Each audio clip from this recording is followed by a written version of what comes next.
Semana passada o pastor Fábio ele trouxe uma palavra que explicou um pouquinho sobre alma vivente e espírito vivificado, onde o primeiro Adão ele nasce e ele se torna alma vivente, e o último Adão, que é Jesus, ele é espírito vivificado. E a gente pode aprender lá que Adão pode ser considerado um iniciador de espécies.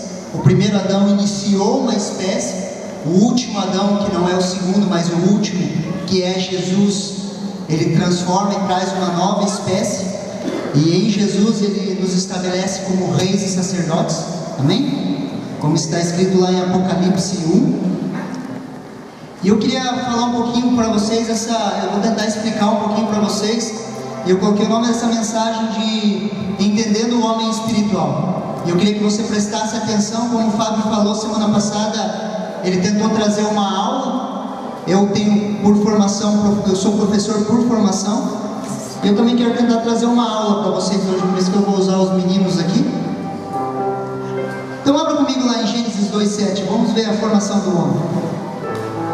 Vou tentar ser bem rápido. Gênesis 2:7. Se puder também colocar lá no telão, fica bom.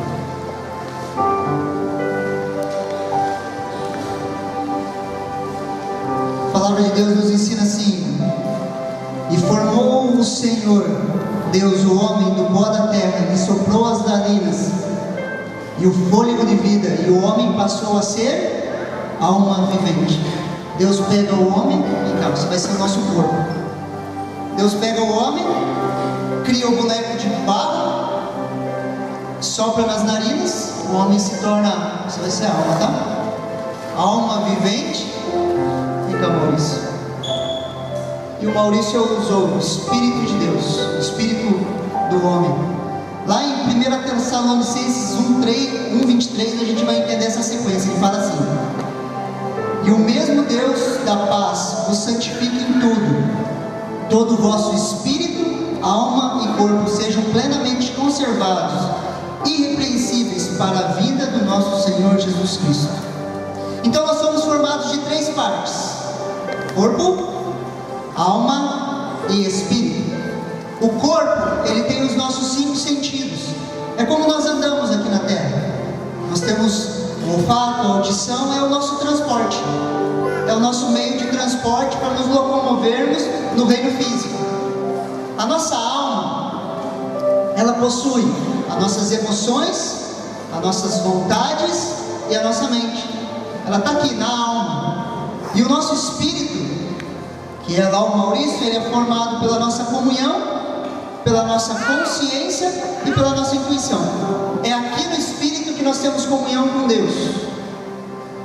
E é aqui que nós temos a nossa intuição. Às vezes a palavra intuição parece meio místico, mas é aquela intuição que você tem. De repente você vê algo, Deus te mostra algo, e é ali que Deus vai tratando.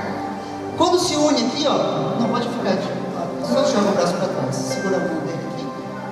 Essa união aqui, ó, nós chamamos de mente, onde a alma se une com o corpo.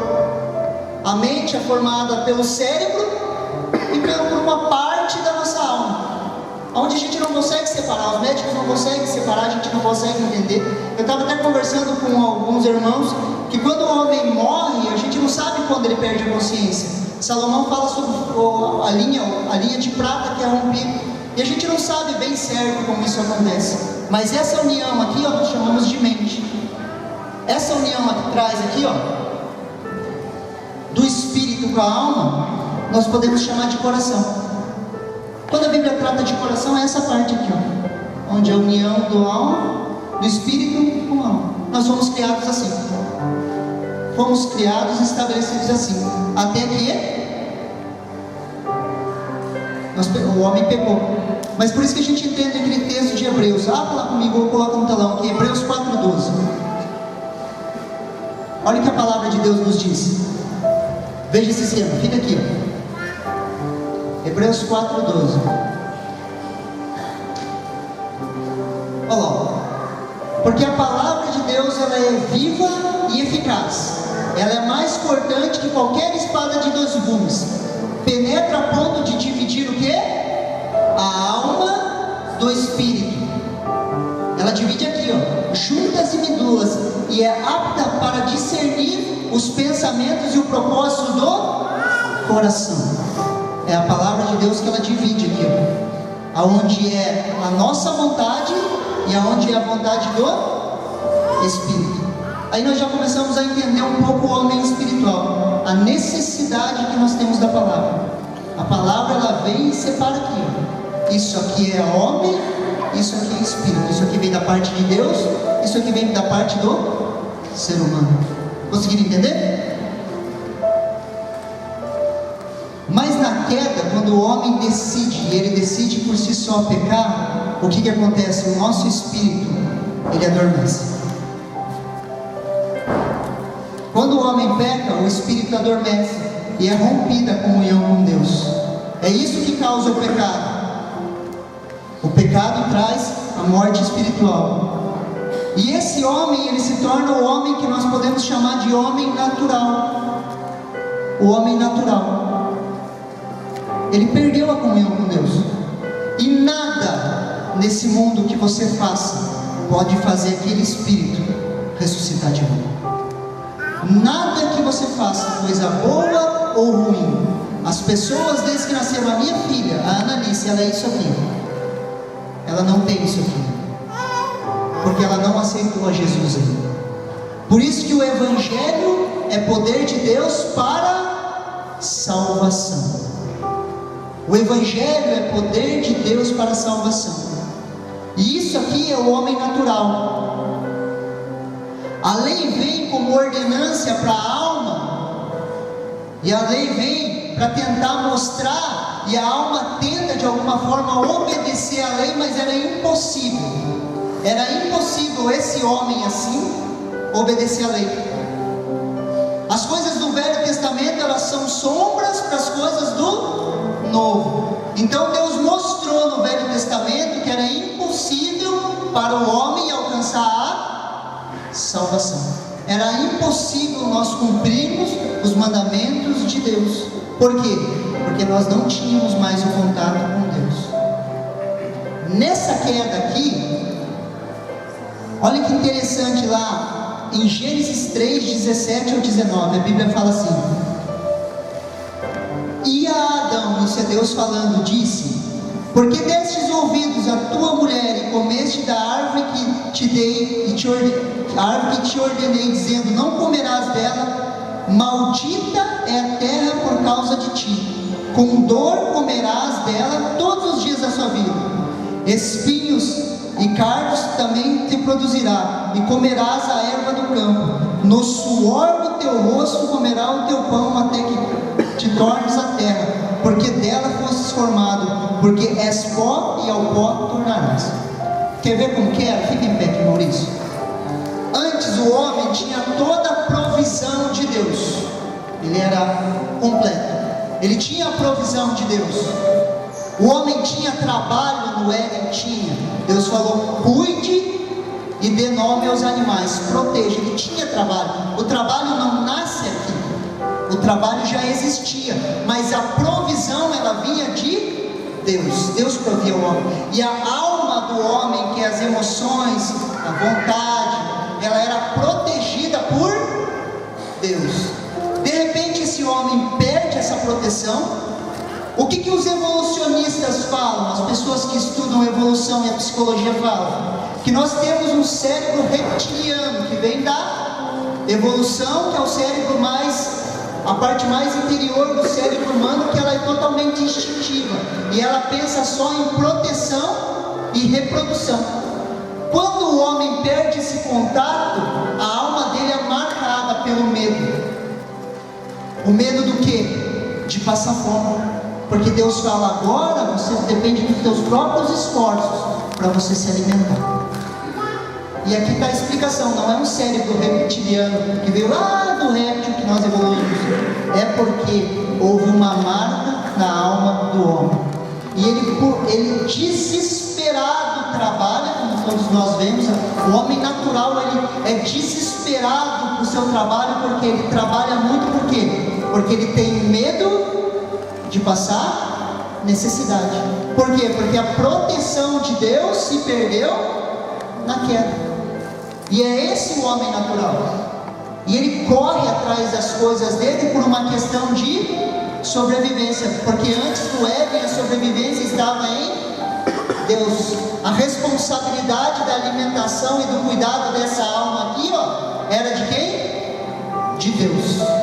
A partir do momento da queda, essas duas partes ficaram responsáveis em si proteger. Sabe o que é carne? Quando a Bíblia fala obras da carne são imoralidade. Sabe o que é carne? Essa alma aqui, ela tem necessidades, amém? E ela sempre vai ter necessidades. Quando essa alma vira de frente lá, ela tem necessidades. Por exemplo, ela está deprimida. A alma pensa: nossa, eu estou deprimida, eu preciso fazer o quê? Eu preciso suprir a minha necessidade. Ela vem para o corpo, ela se inclina para o corpo, encosta no corpo, e ela fala: eu vou comer um monte. Ela usa o corpo para suprir a necessidade da sua alma. Quando essa alma diz: eu estou triste, o homem fala: eu preciso tomar uma cerveja com os meus amigos. Ela busca a satisfação dela no corpo. Toda vez que a alma busca a satisfação no corpo, a Bíblia chama isso de carne, ou obras da carne. Vocês conseguem entender? O homem natural é isso. Lá em Romanos 6,6 fala assim: sabendo isto, que o nosso velho homem foi com ele crucificado, para que o corpo do pecado seja desfeito, para que não servirmos mais ao pecado. O que é esse corpo do pecado? Quando o homem cai, ele não cai, o corpo está em pé, o corpo, alma e espírito foi separado. Nasce o que a Bíblia chama de corpo do pecado. E esse corpo do pecado, que não teria como nós arrancarmos ele, porque nós nos tornamos escravos dele, como a Bíblia fala, ele judia da nossa alma. Pode judiar da alma. Ele marca as nossas almas.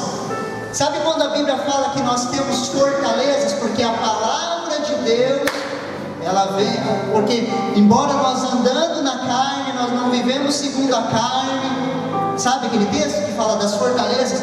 As fortalezas são marcas do corpo do pecado feitos na nossa alma.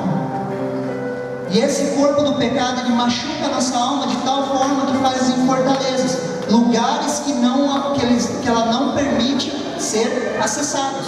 Isso são fortalezas.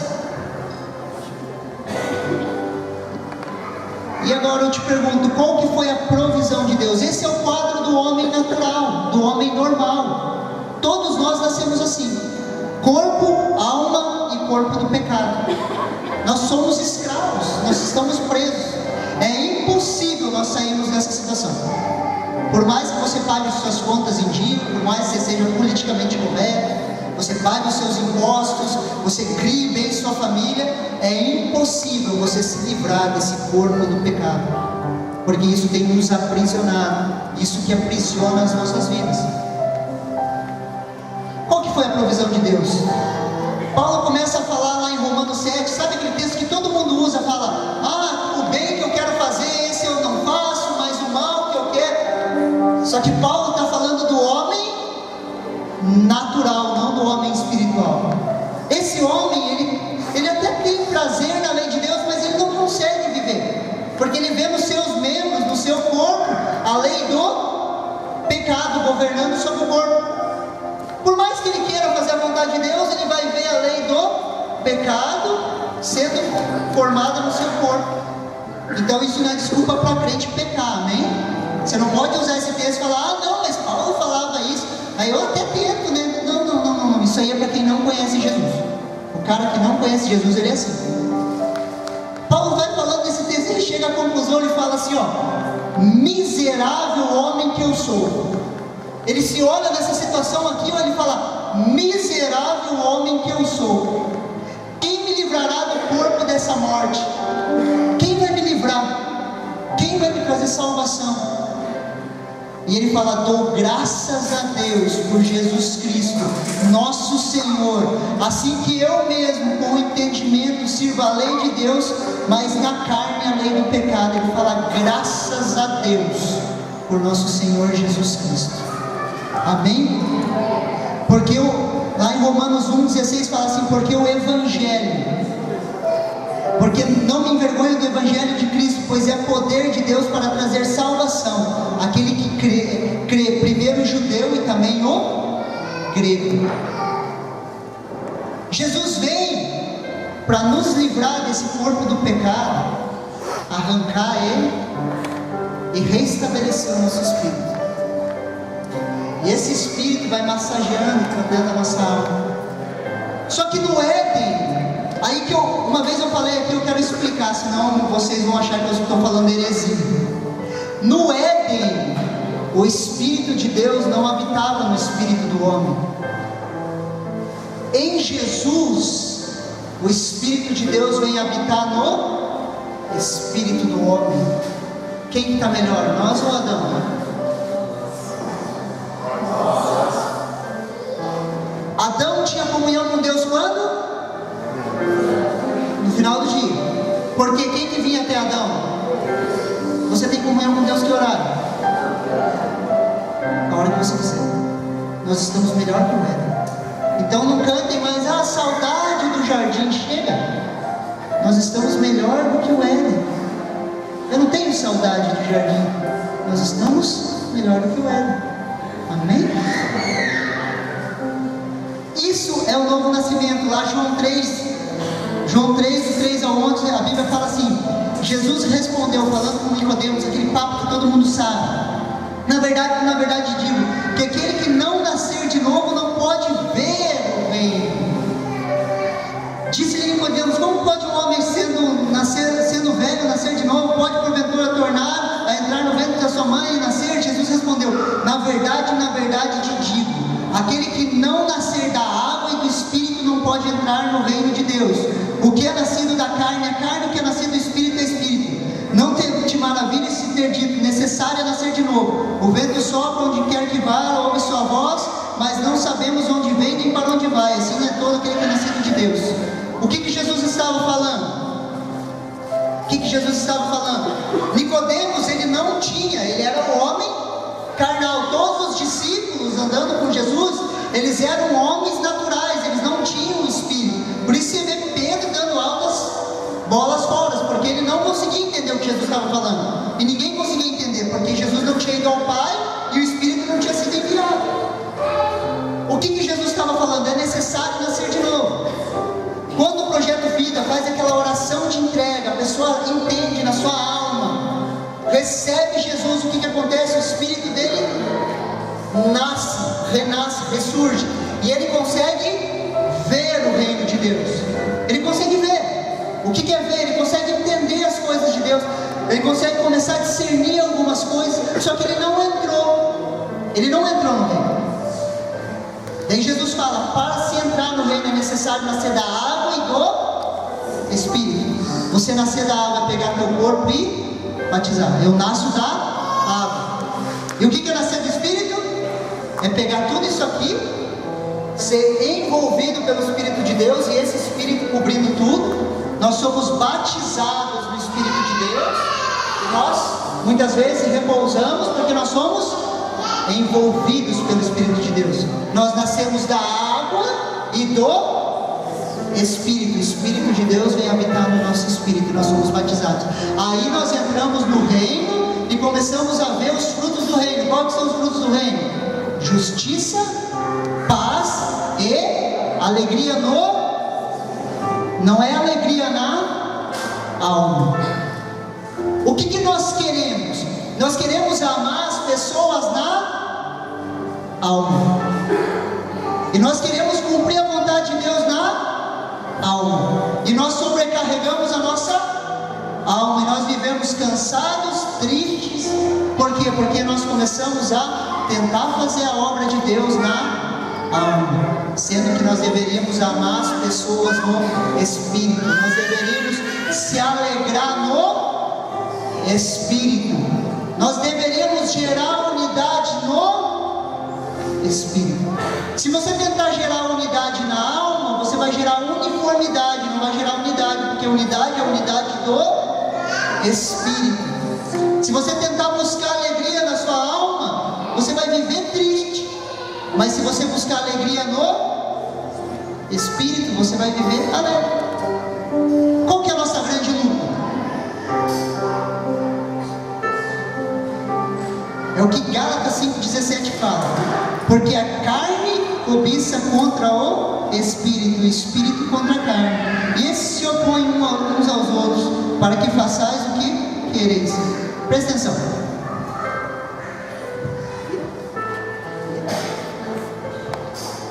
Corpo, alma e espírito. Junção desses dois carnes. Amém? Essa alma tem necessidade. Ela tem necessidade todos os dias. Agora cabe a nós decidirmos se nós nos inclinamos para cá e satisfazemos a nossa alma com o nosso corpo e geramos frutos da carne, ou nós pegamos a nossa alma e inclinamos ela para o nosso espírito. Jesus nos constituiu reis e sacerdotes. Um rei, ele tem que reinar sobre as situações. Jesus, ele não está tão interessado em mudar as circunstâncias aqui, ó. Esse aqui é você, tá? Existem várias circunstâncias em volta de você. E muitas vezes você vai orar, Deus muda essas situações, e Deus não está interessado em mudar essas situações. Deus está interessado em mudar essa posição, daqui ou para cá. Às vezes vai vir aquele irmãozinho, você fala, eu quero aprender a amar, e vem aquele irmãozinho lá, sabe? Aquele que você se dá super bem. Daí cabe a você se inclinar para a alma e sair falando mal do teu irmão, ou se inclinar para o Espírito, usar e começar a amar ele. Você consegue me entender? Consegue entender a dinâmica? O homem espiritual é o homem que se inclina para o Espírito. Olha que lá em Romanos 8 fala.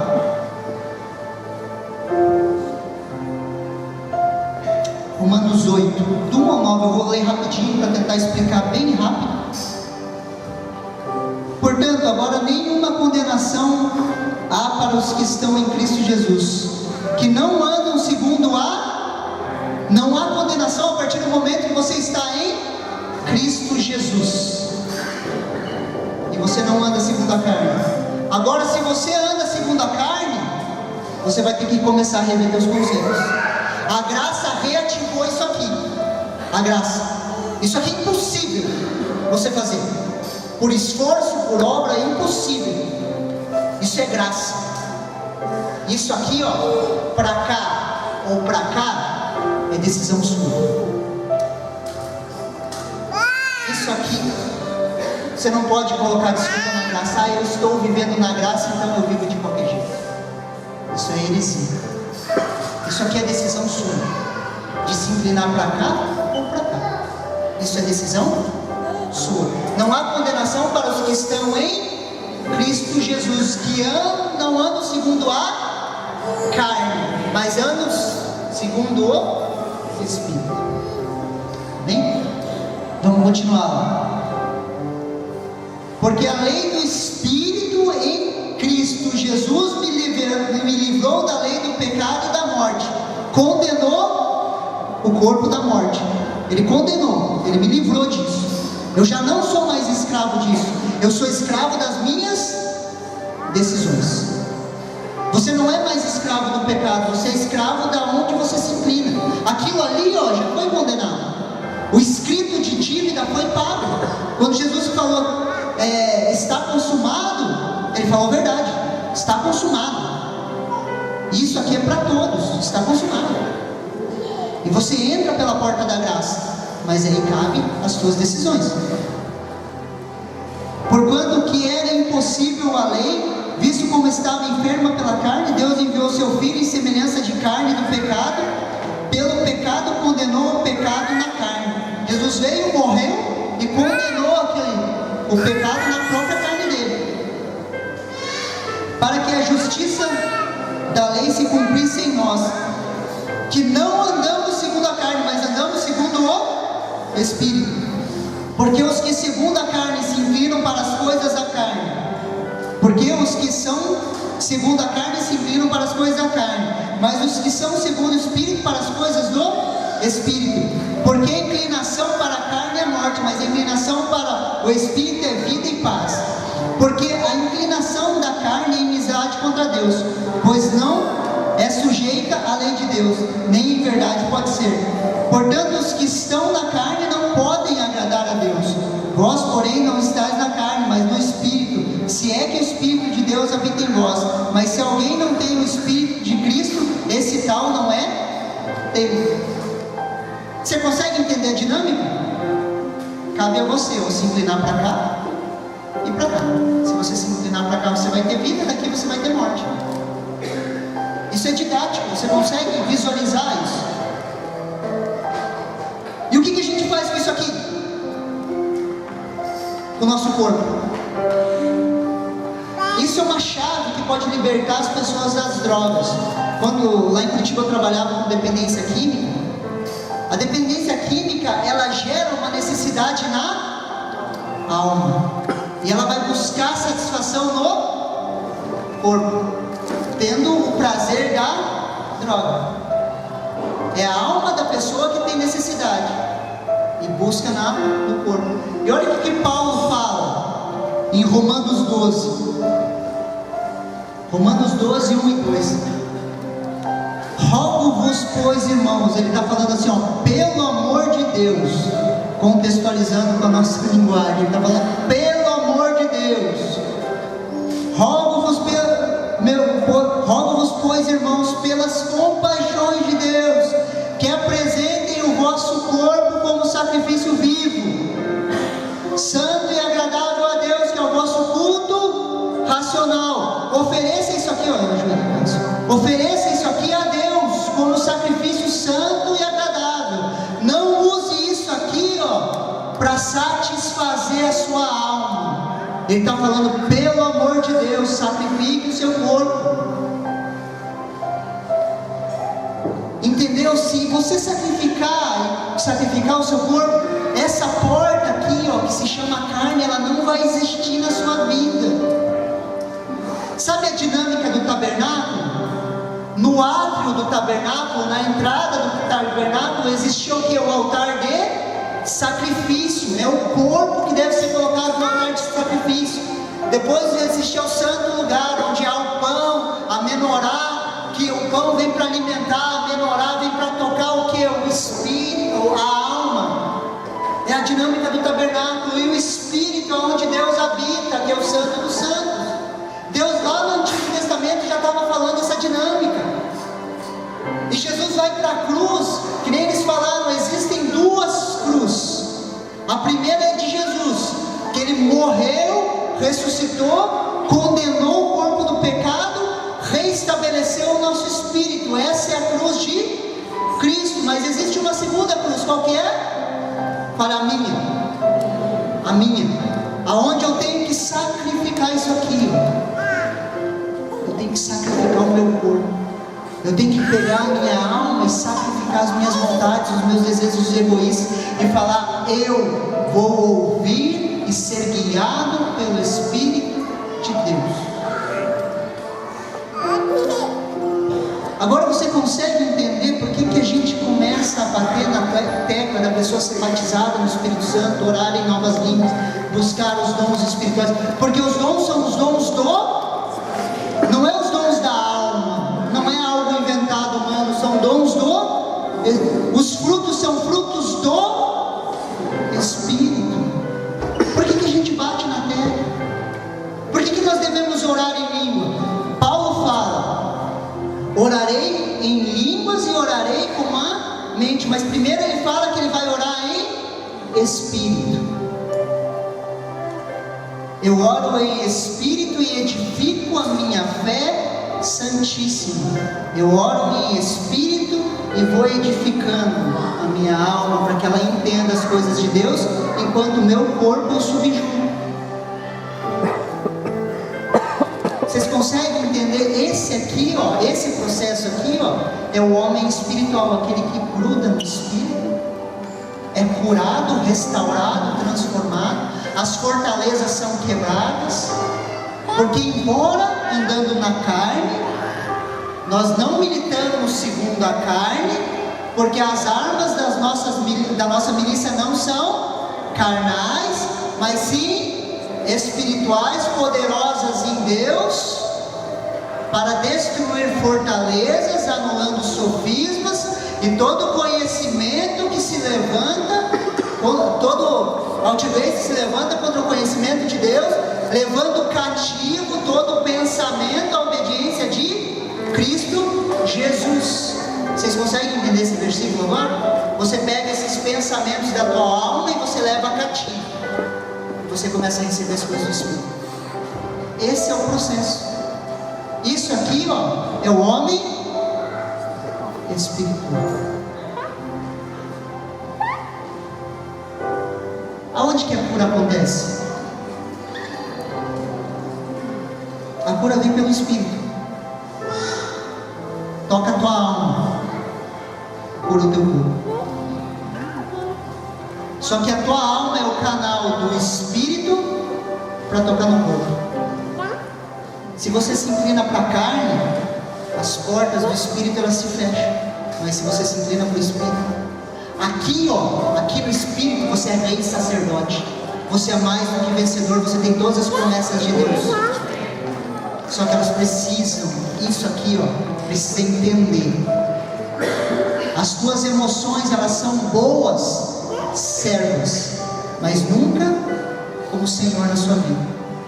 Só que muita gente quer levar o Evangelho assim e viver o reino de Deus assim, sem o Espírito, sem se inclinar para as coisas espirituais, e tenta intelectualizar o Evangelho.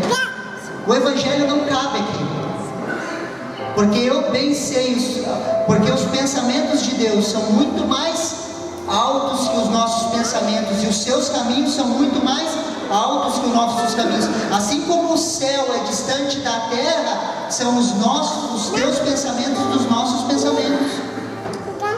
Isso aqui, ó, intelecto, emoções, não entende Deus, e não adianta você tentar.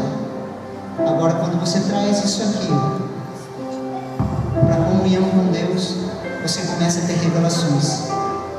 E sabe aquilo lá que a gente falou do coração? Que é essa redução, teu coração vai começando a se encher. Seu coração se enche com a revelação de Deus. Vocês entenderam? Amém? Quantos querem ser cheios e viver assim? Sabe como que se faz isso? Devoção diária. Devoção diária. É devocional. Sabe o que é devocional? É devoção diária.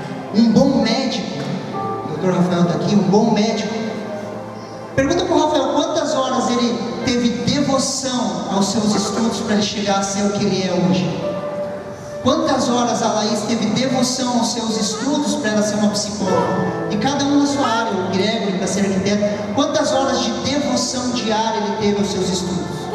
Até que aquilo fizesse parte dele. É assim que nós precisamos ter a nossa devoção diária, para que a gente sacrifique isso e comece a viver isso todo dia. Ora em línguas, querido. Deus te deu um dom especial, e muitas vezes você não desfruta disso.